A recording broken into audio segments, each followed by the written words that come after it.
Welcome to Connected for Good, a community conversation that celebrates Loudoun County's changemakers.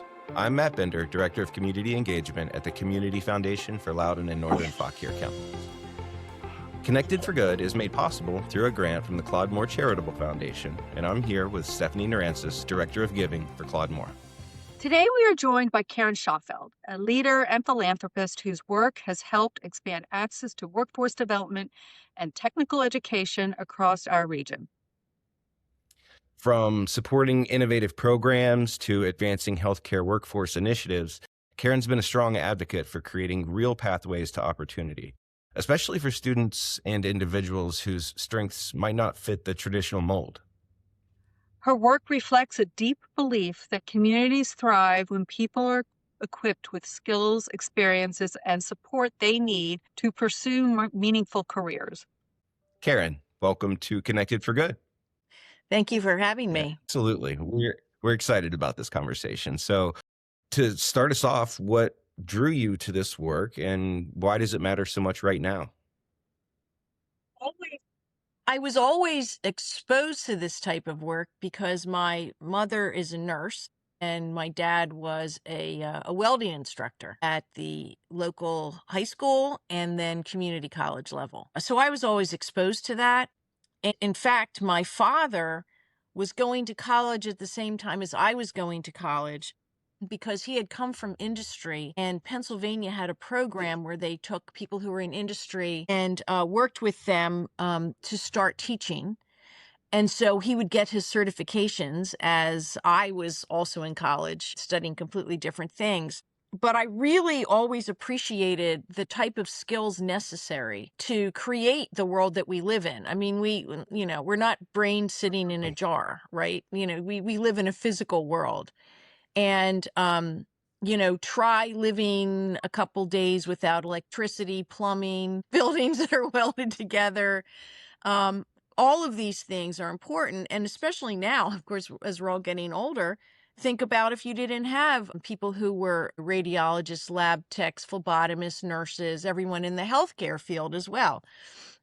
So I've always been exposed to it, and I've always had a profound respect for the type of skill that makes you use your mind and your hands. I don't know about you, but when I was in junior high, they had you take a test that said, what things should you pursue? And it was pretty clear. They were like, don't do any work with your hands. You're just never going to figure out, when the gears go this way, what's going to happen in the other end. And so early on, I kind of understood that is a very specialized and important skill.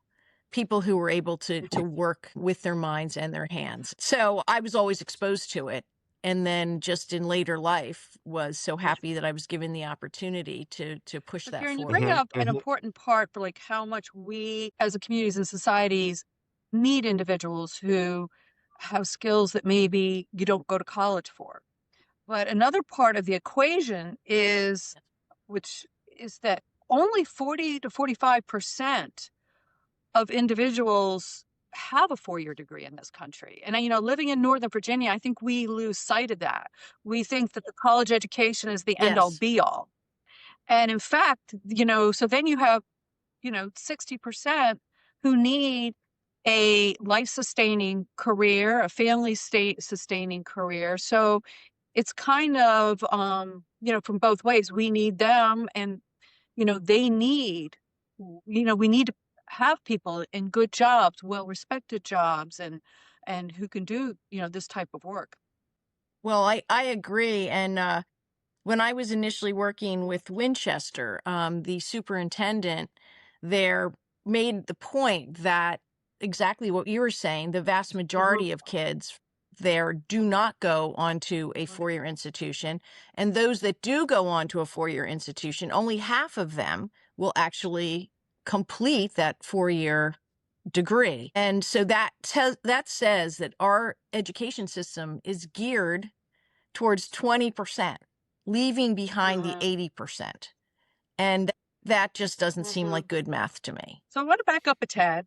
This is our 7th episode, Karen, on this podcast, and you are and our podcast is about, leadership in the community and can connect it for good and working together for that. And you're the first guest that we've had who's not actually running a nonprofit, yet very much a leader in our community. And how I would describe it is you kind of, and I use this term, working behind the scenes loosely, and to move resources and awareness towards critical issues. But I use the term behind the scenes loosely because I did a little investigative work. And since 2012, and this is just what I found, is you've worked on 11 boards.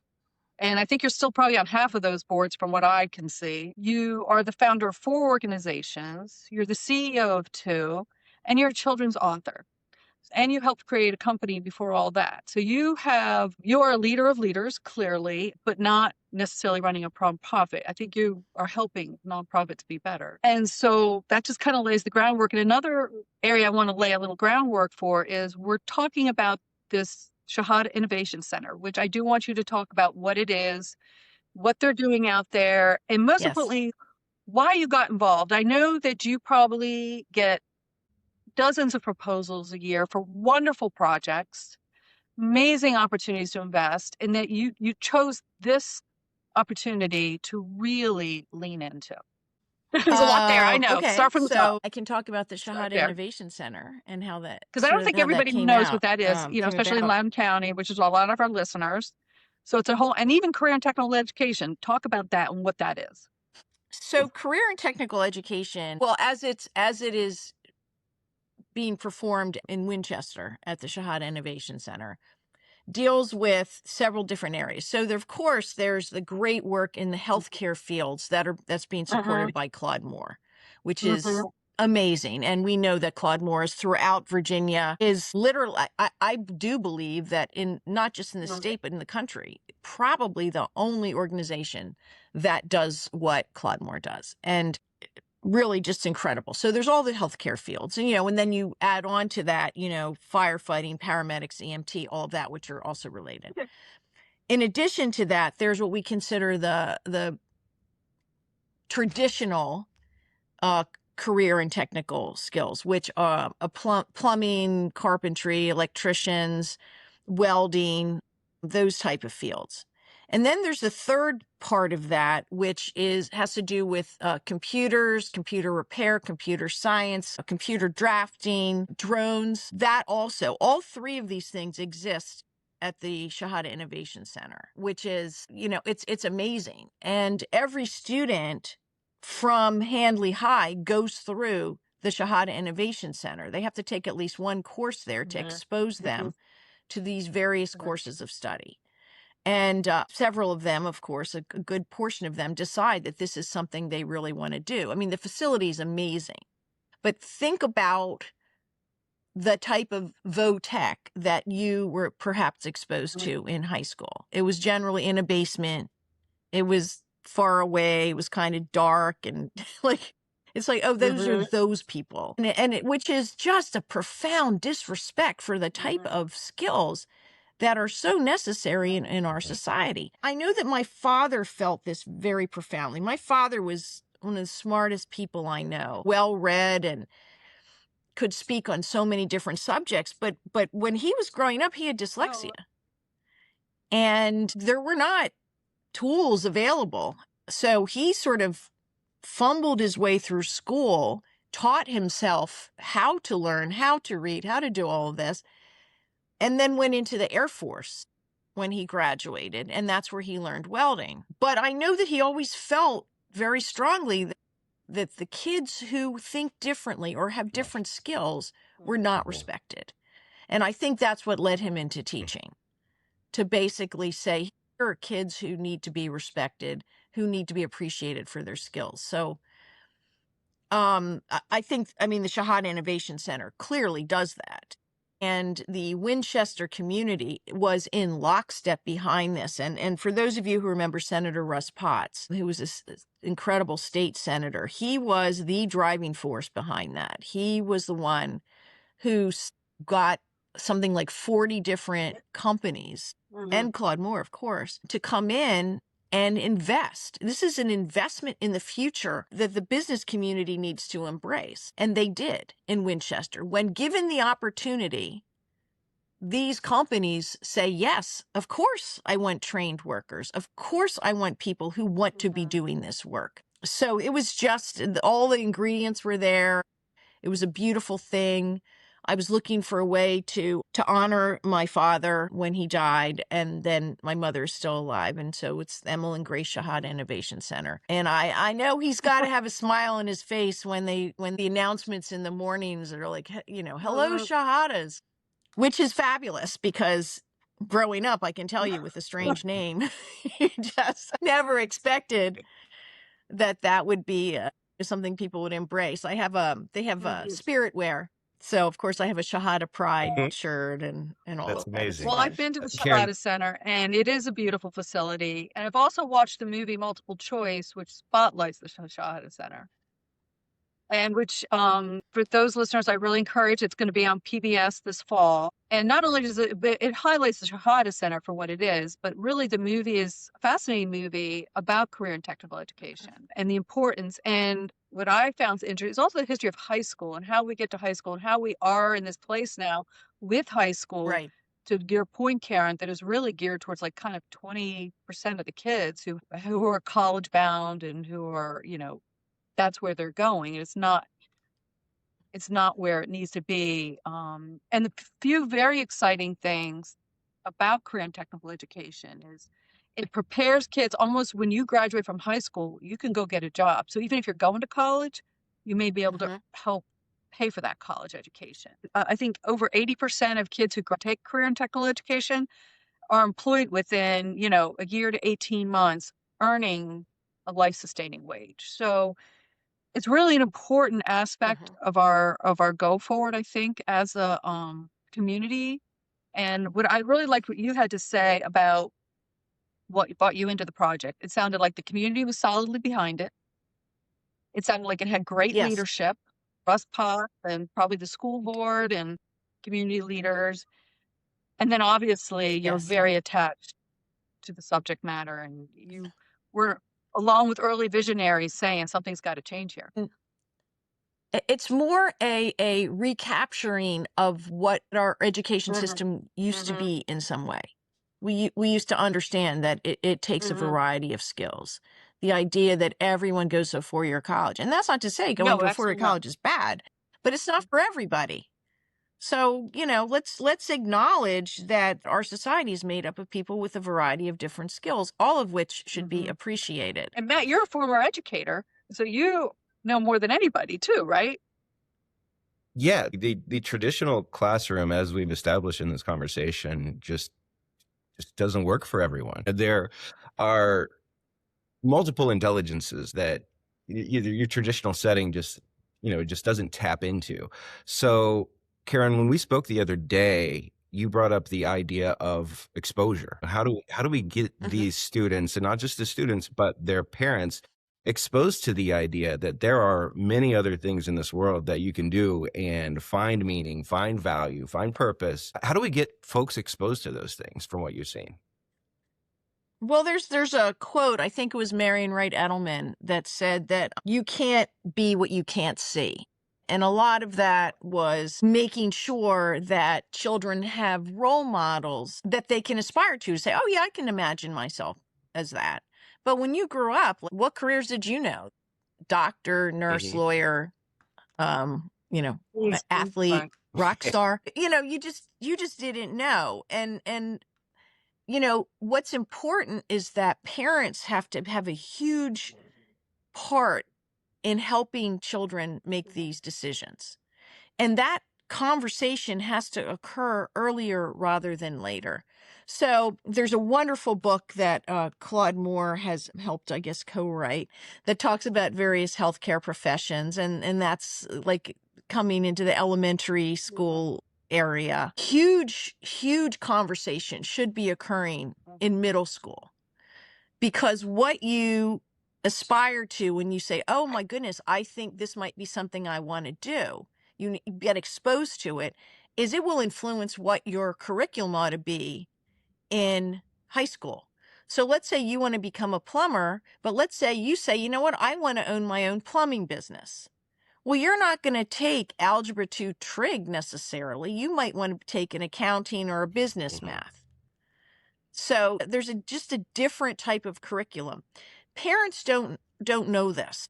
And I think it's important that the parents are included very early on in sort of this exposure, these discussions. You know, it's not a failure if your child decides they don't want to go to a four-year college. It's not. It's in many cases the most respectful of the child's passion and respectful of the financial commitment.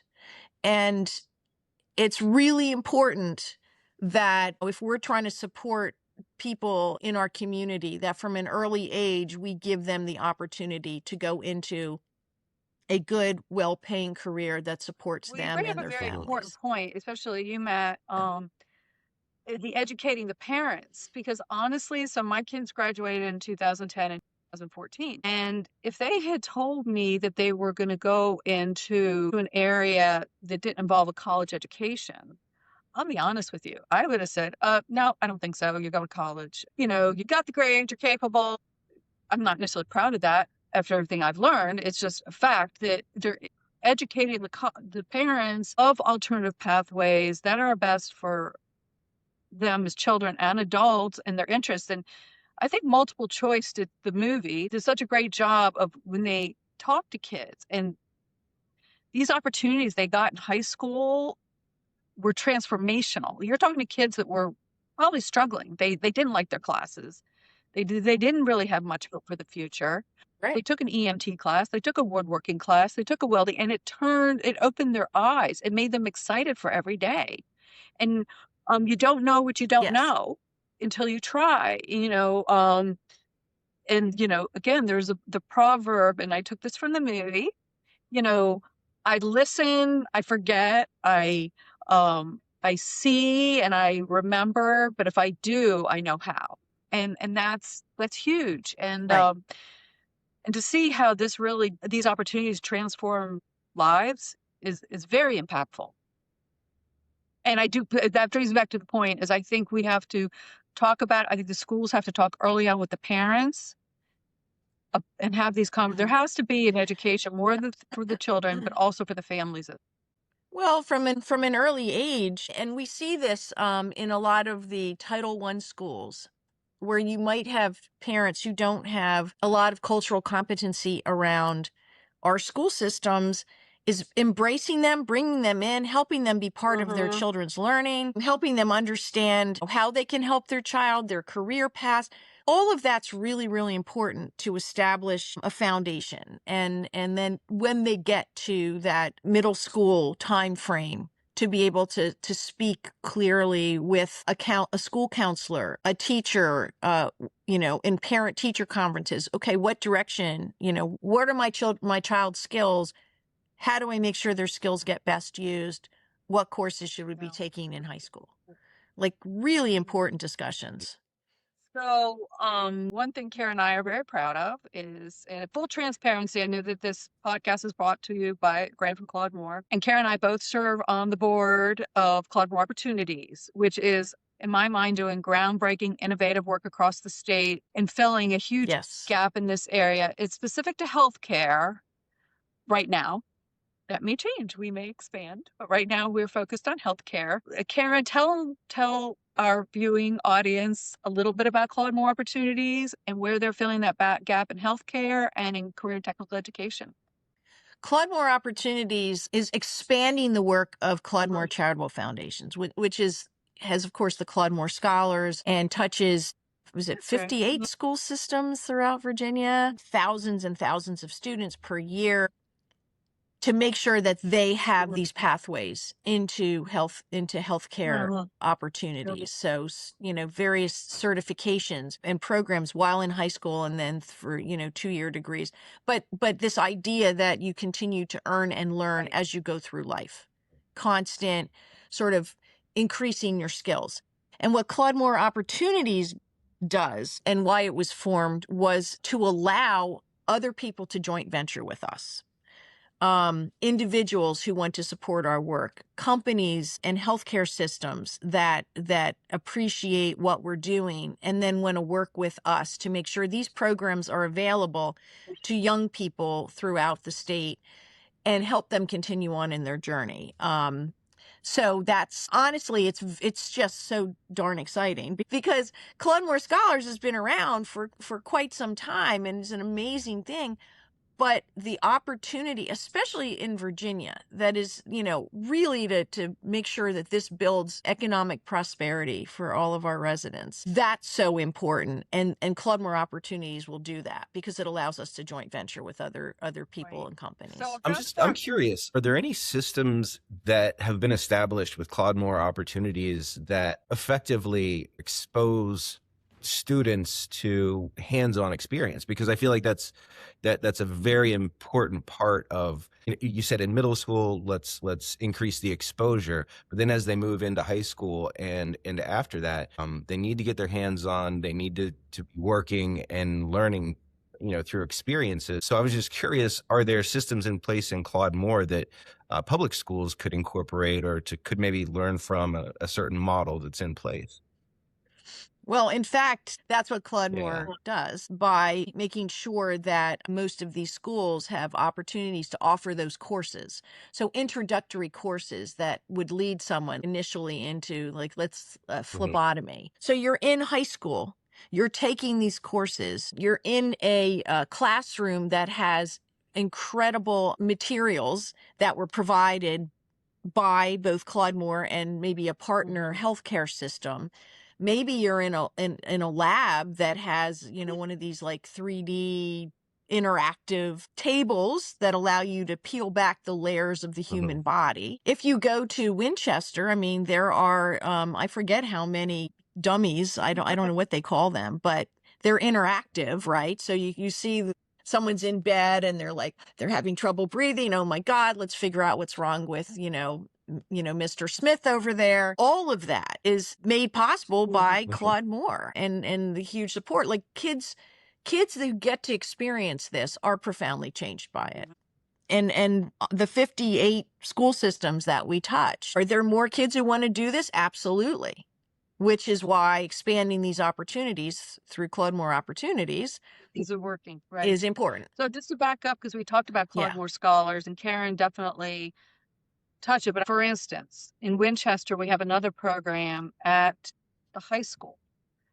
Claude Moore Foundation funds it, but Claude Moore Opportunities is our sister organization who administers it and brings on partners.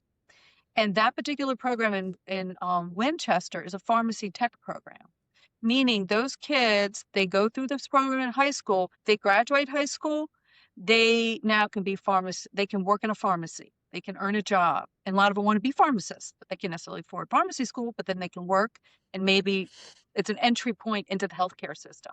And the whole idea of Claude Moore Scholars is we have programs that actually provide that certification. That's the entry point. A lot of our programs, especially, we take for granted here in Northern Virginia, some of your more rural parts of Virginia, just introduction to healthcare is huge. We have these types of classes here. They may not have them in Abington and different parts across the state. So we're bringing in the curriculum just to introduce the concept. So some people we touch, just go through our course, say, hey, this sparks my interest.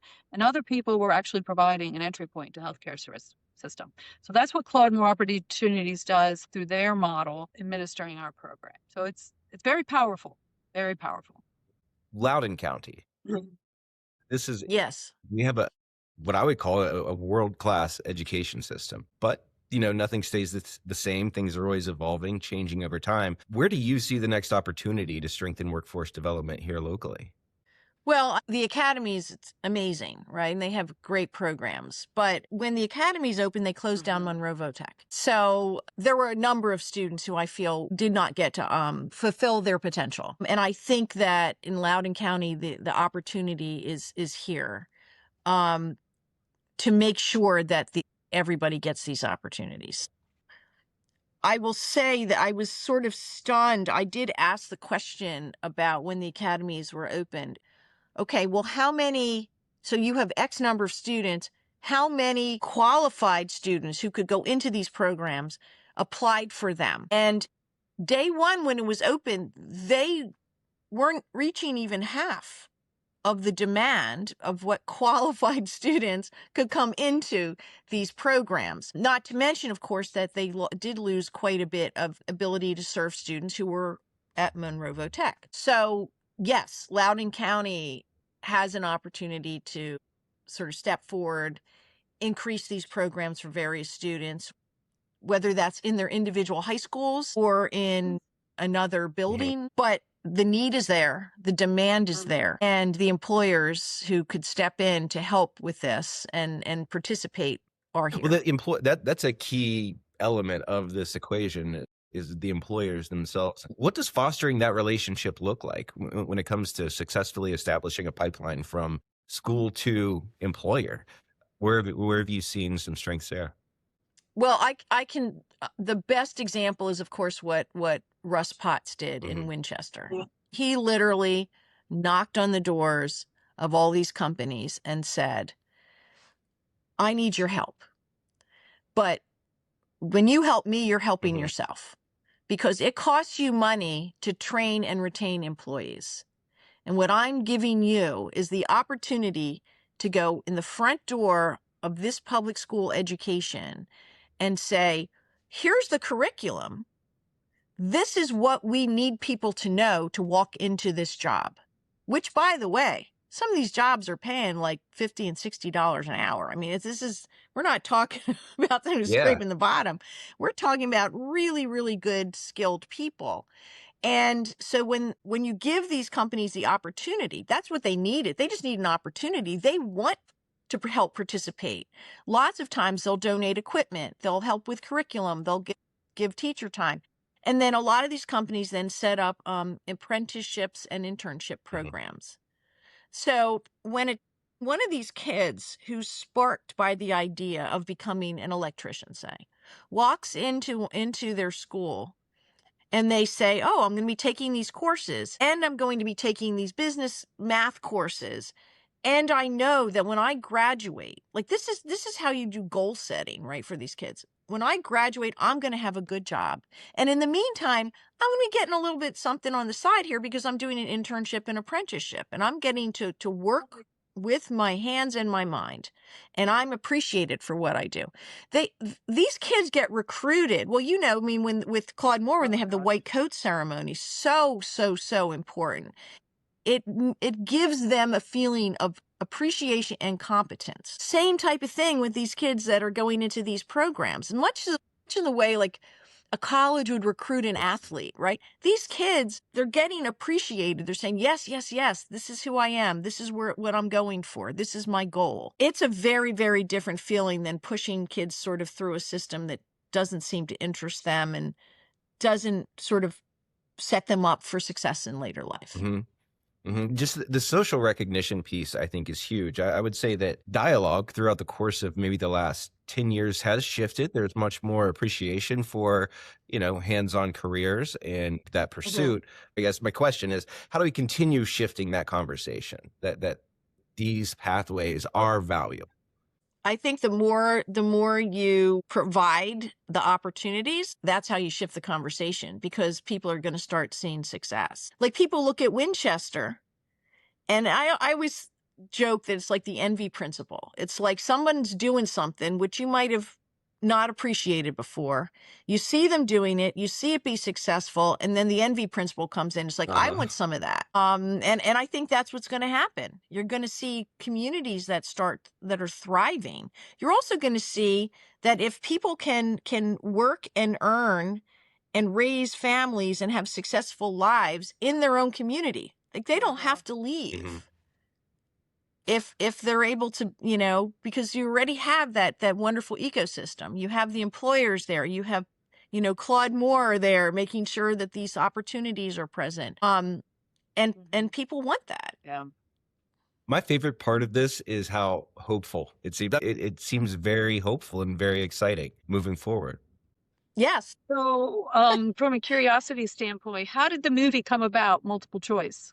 I actually found out about it when this gentleman, Ted Dintersmith, who's, very interested in education throughout the United States, I guess he had a number of people say to him, you really need to go to this school. And he talked about that because he said, people tell me to go to schools all the time. And he went and visited. At some point, I mean, he was just sort of blown away by it. At some point, he reached out to me and asked if I would be interviewed, and he wanted to meet my mother, and he wanted to sort of see how all of this came about. I mean, the name Emma and Grace Shahada, the name is on there, but the reality is that this was an entire community, companies, school board, teachers, all the educators, everyone pulled together to make this happen. And he was just blown away by it. And I'm very excited that he was, because as a model, I think it's amazing. Yeah, he reached out to us.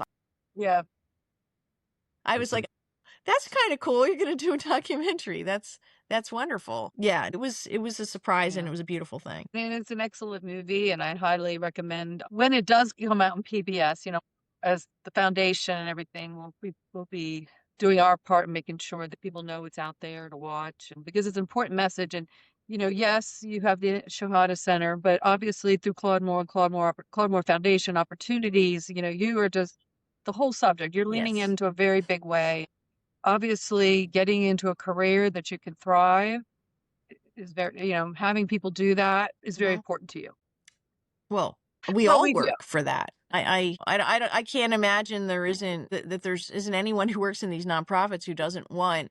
I mean, the whole purpose is to take everyone and make sure they achieve their full potential, right? They are able to have a meaningful and purposeful life. Isn't that the essence of what we all do together? Absolutely. Well put. But you could be doing a lot of other things too. I mean, I know you have interest in energy. I know you have interest in higher education. I know you have a zillion other interests. So the fact that you've really put a lot of eggs in this basket, I think I do believe it's influencing the conversation. It's influencing as a community, what we're able to do. So it's a big deal. It's a really big deal. And it's visionaries like Jay Lambert, who started Claude Scholars along with Knox Singleton and Ed Hattrick, Dr. Hattrick. These are true visionaries. Exactly. There's a group of them, and it's amazing how I almost consider it a movement at this point, but it really just started with a few visionaries and said, this is what we see, and this is what needs to happen. And fortunately, they had the influence and the resources to bring others on board, and good things have happened. And I know Loudon, like you said, it has to grow its programs and make sure that everybody who could benefit from it has access to it. That's a big deal. Yeah. But at least we're as they say, trending in the right direction. I feel we are. To your point, it's hopeful. Well, Loudoun County and this area and Virginia have the opportunity to sort of lead the nation in this. It's and that's important. I mean, if we can do something right here that gets translated over and over again into other states, that's pretty cool. So Matt, you have some really heavy questions for Karen, right?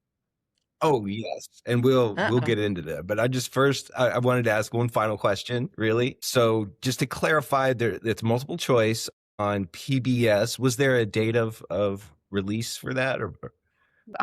It's coming out in PBS in September, and I don't have the dates or the details. But when I do, we'll put it out there the best we can, and it'll be advertised. Okay, it's very exciting. Yeah. And Karen, what's on the horizon for you? What are you excited about? What are you looking forward to? Well, every day's exciting. I love that. Look, I'm very excited about Claude Moore opportunities. I really am. The more Dr. Bill Hazel is out there sort of telling people about the work, the more we're able to bring partners and joint ventures in with us. It just gets deeper and expands opportunities. And I'm very excited about that. I'm hoping that we're able to expand a lot in Loudoun County. I mean, this is obviously where we're located. We care very much about it. So I'm excited about that as well. All right. For the hard-hitting questions. Okay. We have 3 questions. These are our rapid-fire questions. So no prep involved, just first thing that comes to mind, Karen. First and foremost, what is your favorite Loudoun community event? I really love the Loudon Laurels, I have to say. It is just everyone in Loudon just appreciating each other. I love it. And I get to wear that cool red, thing. So. Your favorite place in Loudon to get a cup of coffee? Oh, well, Shoes, Cup, and Cork. Yeah. I mean. Okay. And it's very good. It's one of my favorites too. It's a popular one. Yeah, that's come up. Yeah. And lastly, what is the one must-see place in Loudon for someone visiting for the first time? Oh, goodness. Gosh. I mean, I just think walking around downtown, just taking in the history. If you walk around with someone who knows history and says that's where this happened in this house, and here's when the Constitution, the Declaration of Independence was taken on a cart past the courthouse. I mean, I just love that. Karen, thank you for being here today and sharing your perspective on how we can create more pathways to opportunity in our community. And thank you to everyone listening for being part of the conversation. Every act of generosity, partnership, every story of connection strengthens the community we share. Follow and subscribe wherever you listen. And until next time, stay connected for good.